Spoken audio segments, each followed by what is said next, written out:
Good morning! So ngayon magpapakain tayo ng aking alagang lovebird. And so nakapagtimpla na po ako ng pagkain nila. At napalamig ko na rin po siya. Take note guys, pag nagpapakain kayo ng mga alaga nyong lovebird, make sure nyo po na hindi na mainit yung kanilang pagkain. Kaya itatry muna natin ito dito sa ating manipis na part ng ating balat. Nang sa ganun ay sigurado po tayo na hindi po mapapasok yung kanilang mga butchi. Ayan. So, ito nga pala guys yung aking dalawang lovebird. So, ito na. Yung isa malaki, ito maliit, at ito si Dudu big, si Bubu small. So, let's eat na. Kakain na yung aking mga babies.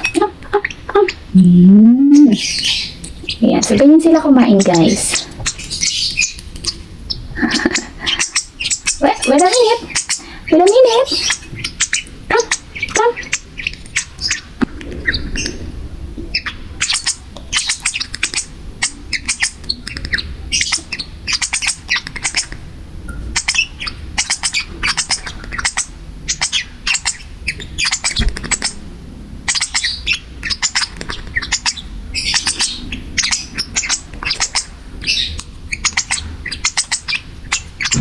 Ayan. So, make sure nyo guys na pag nagpapakain kayo, talagang sobrang maingat. Kasi, hindi maiwasan na maglikot yung mga alaga natin at malalagyan ng sakto food yung kanilang mukha, lalo na yung ilong. So, make sure natin na hindi makalat yung pagpapakain kasi madaling matuyo yung food at mahirap tanggalin guys.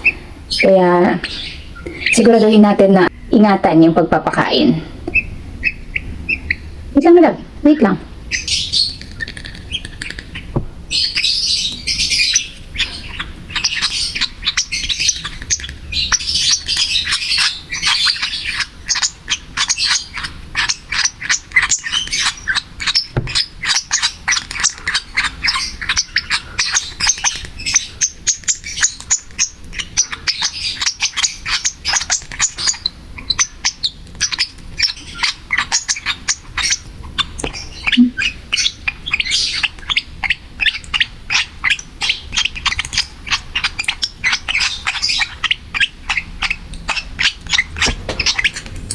So, sinasabay ko na sila guys sa pagsusubo para walang inggitan. Kasi, yummy.